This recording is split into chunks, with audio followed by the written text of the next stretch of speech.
Hey guys, what's up? What's going on? David Mostert here, coming back to you with another video. For those of you who are new to the channel, I am a financial advisor and an endurance athlete. And being a financial advisor, I primarily do comprehensive financial planning. So that's everything from planning for long-term and short-term insurance in case something bad happens, all the way to planning and managing for wealth. So short-term investments, long-term investments, retirement planning, etc., etc. And as an endurance athlete, I primarily run and swim with some strength training on the side. Now, the reason I created this channel is because I would like to share my journey with you guys, being someone who is trying to figure out how to make it in the finance world while balancing my athletic pursuits, which can be quite a challenge considering sometimes it requires training twice a day while balancing work on top of all of that. And then also, the other reason I created this channel is for you guys to learn some, personal finance, investment tips, how you can create wealth creation, etc. And then, just to follow along, as I mentioned, and see how I'm trying to figure it out and maybe have some fun while you're at it. So if that's something that would interest you, make sure you subscribe to the channel if you are new, and also hit that like button for some good luck, because who can't use some good luck in their life? Anyways, back to the video. The topic of today's video is I'm going to be talking about my best investments, or my top investments for 2021 and beyond. So without further ado, let's get right into today's video. Go till I finally prove it. Never listen to the no's, I just wanna keep moving. Keep my head up when I act. Head up, that's a fact. Never looking back, I'ma keep myself on track. Keep my head up, staying strong. Always moving on. Feel I don't belong, tell my thoughts to move along. Push myself to be the best. Die with no regrets. Live with every breath. See my message start to spread.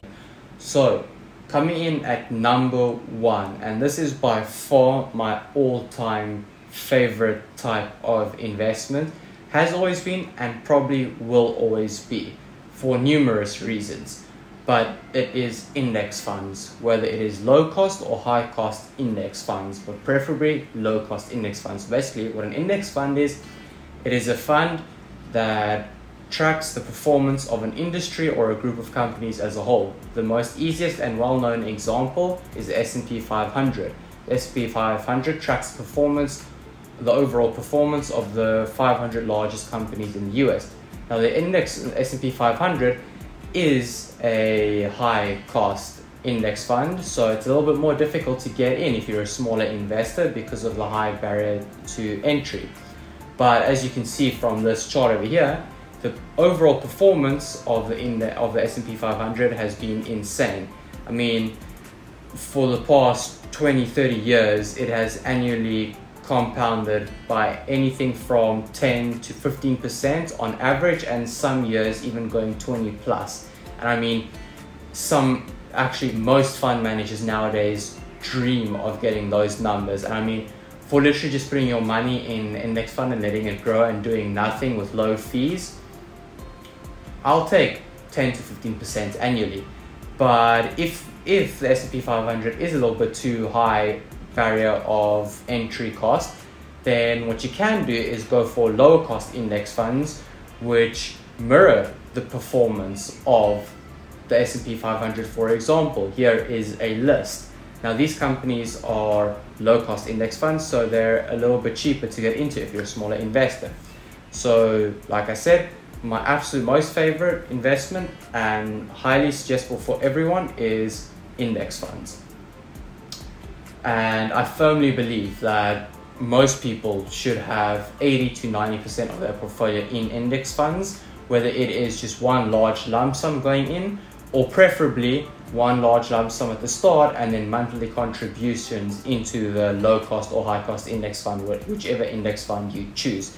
Because obviously the more frequently you add to the portfolio, but this is in general, regardless of what investment you do, the more you add to that investment, the more the compound effect is going to create more and more and more wealth. So yeah, S&P 500 and overall index funds, my absolute top suggestion for everyone, and most everyone should have a majority of their portfolio in them.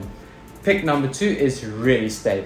Now, real estate is also a very, very, very good investment for 2 reasons. Because number 1, growth in the real estate industry has always been relatively stable, despite sometimes economically the world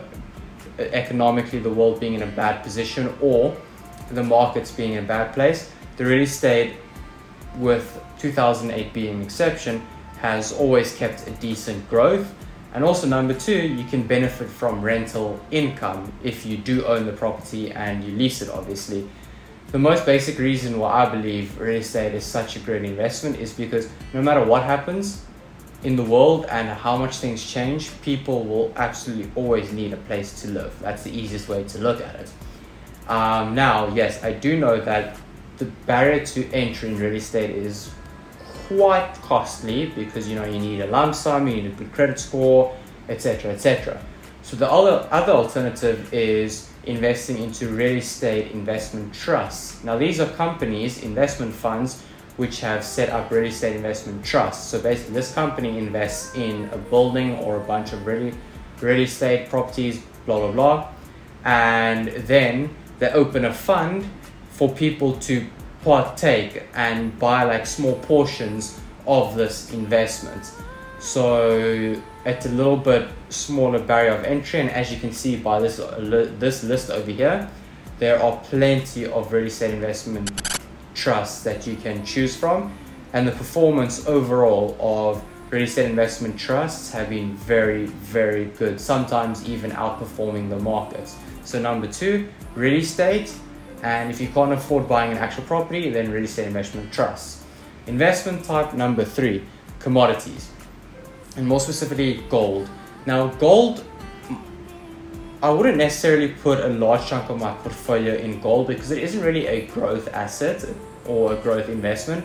It is more a storage of value and that thing that you want in your portfolio for, bad weathered times in the markets and economic downturns, etc., which over the long term happen every 5, 10, 15 years or so. The reason for this being is very simply because people believe in gold and people believe that it will always increase in value because it becomes more rare and rare. So in times of bad economic times, people turn towards commodities in general, but specifically gold. And as you can see by this chart over here, gold has a very stable growth over the long term. So it's always a good thing to have some gold in your portfolio, but I wouldn't put like 8% of my portfolio in there. I'll put like 10 to 20% in gold. So yeah, that makes number 3, commodities, and more specifically gold. And investment type number 4, and you guys are going to be surprised to hear this, is cryptocurrencies. Now, cryptocurrencies, I would definitely not put anywhere near 50, 60, 70, 80, 90% of my portfolio into cryptocurrency. I would rather put 5 to 10% in cryptocurrency, and more specifically Bitcoin and Ethereum, because those are truthfully the only 2 that I truly understand, but also I believe actually hold real value as opposed to the other ones that are like still kind of sketchy. Now, I don't know too much about cryptocurrency, but the little I do know about it, Bitcoin and Ethereum are the better ones and the more stable ones. As you can see by this chart of Bitcoin, it has a very, very stable growth over the long term. And so does Ethereum have a very, very stable growth over the long term. And once again, I would not advise putting more than 5 to 10% of my portfolio in any of these 2 cryptocurrencies, just because they are still relatively new and there are a lot of questions going around about the value and of cryptocurrency as a whole, and what's going to happen to them, etc., etc. But overall, they seem to be growing pretty well. So I mean, it might be beneficial to put some of your portfolio into cryptocurrency. I mean, if I had known about Bitcoin 10 years ago, I definitely would have put a large chunk of my portfolio.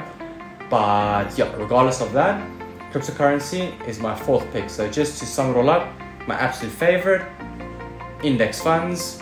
Number 2, real estate. Number 3, commodities, or more specifically gold. And number 4, cryptocurrencies. So yeah, those are my top picks for 2021 and beyond. But overall, what I would generally try, create, or suggest anyone to put in their portfolio. So yeah, hope you guys enjoyed.